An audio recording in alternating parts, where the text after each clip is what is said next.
भी हम कोई ध्यान करते हैं या मंत्र जप करते हैं, उसके बाद हमारी जब आंखें बंद होती है तो हम अपने दोनों हाथों को ऐसे पकड़ते हैं। तो इससे क्या होता है, जो हमने आध्यात्मिक ऊर्जा गेन किया वो हमारे अंदर स्टोर रहती है, वो बाहर नहीं जाती। वही ऊर्जा हमारे अंदर से तरंगे पैदा करती है, जो बाहर हमारी सात्विक ऊर्जा को दर्शाती है, हमारे व्यक्तित्व को दर्शाती है। कि हमारा व्यक्तित्व ही तो है जो हमारे अच्छे बुरे की पहचान कराता है, हमारे गुणों की पहचान कराता है कि हमारे अंदर क्या गुण है। तो इसलिए अपने गुणों को बनाने के लिए, अपने व्यक्तित्व से निकालने के लिए हमें ध्यान के समय क्या क्या क्रियाएं करनी है उन सबका विशेष ध्यान रखना है। जैसे सबसे पहले दांत काटना होगा, फिर हम जैसे अभी हमने किया रिसाइकलिंग प्रोसेस, तो इसमें हमने क्या किया है, पहले यज्ञ किया, फिर यज्ञ के साक्ष्य में हमने अपने गोल, हमने राउंड में एनर्जी को जो पूरे राउंड में फील होते देखा, मतलब एक दूसरे की एनर्जी एक दूसरे को में घूम रही थी। क्या क्या फीलिंग हुई आप लोगों को? मुझे कुछ अलग हुआ, मुझे कोई मतलब ऐसे महात्मा टाइप ना येलो कपड़ों में दिखे और पैर दिखे। अच्छा, बाकी तो वही पर्पल सा सब एनर्जी की कुछ। फीलिंग किसी को एनर्जी घूमती हुई, जैसे हम ओम का उच्चारण करते हैं तो उसकी जो आवाज में हो रहा था, ध्वनि आवाज में हो रहा था, आवाज जैसे में ब्रह्मांड की ऊर्जा हाँ, हो रही बिल्कुल है। ऐसे। आवाज में तो मुझे आवाज में हमेशा ही होता है, क्योंकि जब आप कर रहे होते हैं और सारे लोग भी एक साथ कर रहे थे ना, तो आवाज में जो ध्वनि तरंग थी वो फील हुआ है। बाकी ऐसे तो कुछ ज्यादा फील नहीं हुआ, लेकिन पॉजिटिव तो फील होता ही है, वो भी हुआ। और वो आवाज में तो ध्वनि तरंग वो अच्छा फील हुआ। तो मतलब ये कि देखो, किसी की एनर्जी ऐसी होती है जो फीलिंग पावर को कैच करती है, किसी की नहीं करती है ना। क्योंकि जब हम कर रहे हैं, जैसे अगर मान लो कोई अननोन बैठा है, उसको इस चीज के बारे में नहीं मालूम, तो उसकी एनर्जी हमारे बीच में से कट जाती है, वो नहीं घूमने देती है। ठीक है, तो यहाँ उस चीज का फर्क पड़ता है। बाकी अगर सारे ही अगर उसी एनर्जी के बैठे हैं तो हमारी एनर्जी पूरी सर्कल में घूमती है और एक दूसरे को पॉजिटिव करती है, सकारात्मक करती है, पूरी डिवाइन से जुड़ जाती है, यूनिवर्स से जुड़ जाती है। आजकल जब मैं ध्यान लगाती हूँ घर में भी आँख बंद करती हूँ, मुझे अंदर अंदर ऐसा लगता है मेरी आँख हिल रही है। देखो, ये जो आप कह रहे हो आँख हिल रही, ये शंभु मुद्रा होती है, भगवान शिव की मुद्रा। जैसे भगवान शंभु जो है अपनी अर्ध आंखों से ऊपर की तरफ देखते हैं और हमें अंदर ही अंदर महसूस होता रहता है, ये नहीं पता लगता है कि भगवान शिव जो है, शंभु जो है ज्ञान अवस्था में बैठे, लेकिन अंदर जो वो डिवाइन से जुड़ते हैं, यानी वो नीचे भी हैं और ऊपर भी हैं, धरती पर भी हैं और आकाश में भी है, बीच से समस्त संसार को देख रहे हैं। तो हम उस एनर्जी में आ जाते हैं। देखिए, ध्यान जब हम करते हैं या कोई भी हम मंत्र जप करते हैं, गुरु से कोई दीक्षा ली है, तो सबके अपने एक्सपीरियंस होते हैं।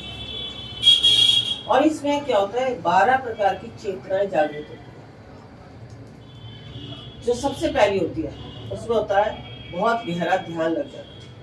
सबसे पहले जब स्टार्ट करते हैं हम जब ध्यान, उसमें जो है गहरे ध्यान की अवस्था होती है। उसके बाद क्या होता है, जैसे सब रुक गया और हम स्थिर हो गए। कोई कोई लोग होते हैं कि बिल्कुल ऐसी ऐसी एनर्जी तक भी चले जाते हैं कि ध्यान की अवस्था में ही जो भी कुछ उनको दिख रहा है वो ऐसे दिखता है कि जैसे वीडियो फिल्म देख रहे हो।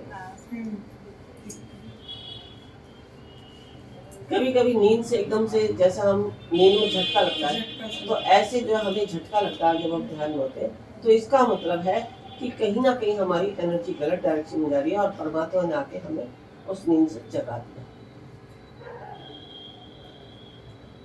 तो ये अनुभूतियां हमारी अपनी नहीं है, ये सब जब हम ध्यान करते हैं, हम डिवाइन से, यूनिवर्स से कनेक्ट होते हैं, तो यूनिवर्स में जितनी भी शक्तियां हैं वो हमें, जिनका भी हम ध्यान में गए हैं, अपने अनुसार हमें गाइड करती रहती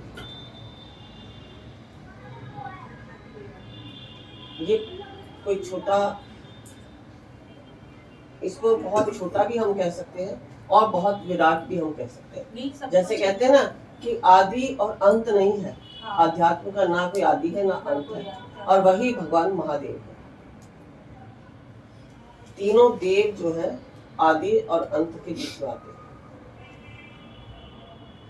बस अगर हम इन तीनों में रहते हैं तो सब कुछ पा लिया।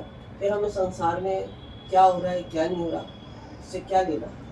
हाँ, ये भी नहीं है कि अध्यात्म में जाके तुम अपना खाना कमाना ही भूल जाओ, वो भी जरूरी है। मेरा तो मन करता है आजकल भूलने का।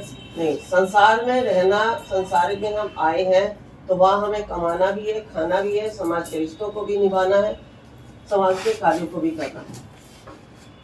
ऐसा नहीं कि बिल्कुल आध्यात्मिक हो जाओ, ऐसा भी नहीं कि बिल्कुल संसार में ही डूब जाओ। मतलब दोनों को बैलेंस बना के चलते हैं तो हमारा जीवन बहुत ही सुख में जाता है। हमें पता ही नहीं लगता हमारा जीवन कैसे कट गया। और अगर हम खाली समस्याओं को, दुखों को ही गिनते रहेंगे तो फिर तो जीवन दुखों का ही घर हो गया। क्योंकि मनुष्य की ना प्रवृत्ति है, सुख चाहे कितना ही आ जाए उसके ऊपर कोई ध्यान नहीं जाता, लेकिन दुख का एक झटका भी अगर लग जाए ना तो वो दुख देखता है। ये नहीं पता कि उस सुख से जिसमें हम डूब गए हैं उससे बाहर निकालने के लिए हमें एक दुख का झटका लगा है।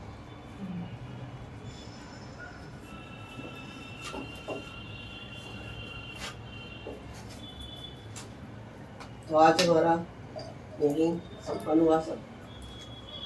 अब हम नेक्स्ट सैटरडे करते हैं। अब जो आएगा सैटरडे उसको करते हैं, फिर ट्यूसडे।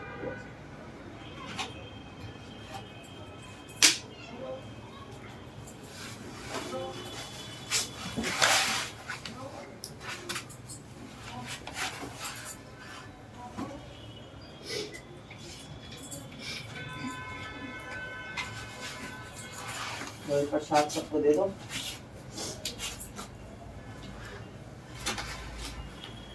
गुरु माँ तपेश्वरी जी बढ़ाएं कदम अध्यात्म की ओर और पाएं स्वस्थ शरीर, संपन्नता और एकाग्रता।